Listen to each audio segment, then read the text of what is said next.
жалпыга маалымдоо каражаттарында социалдык тармактарда жалган маалымат тараткан жеке жактарга 100 000 сом, юридикалык жактарга 200 000 сом айып пулу салуу каралууда. Мындай сунуш Маданият, маалымат, спорт жана жаштар саясаты министрлиги тарабынан берилди.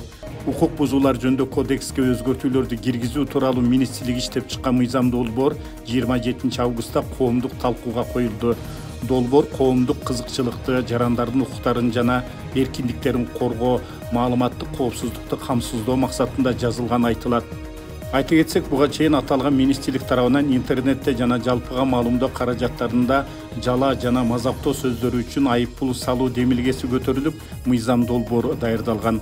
Анда да жала жапкан жеке адамдарга 100 000 сом, ишканаларга 200 000 сом айып пул салуу каралган.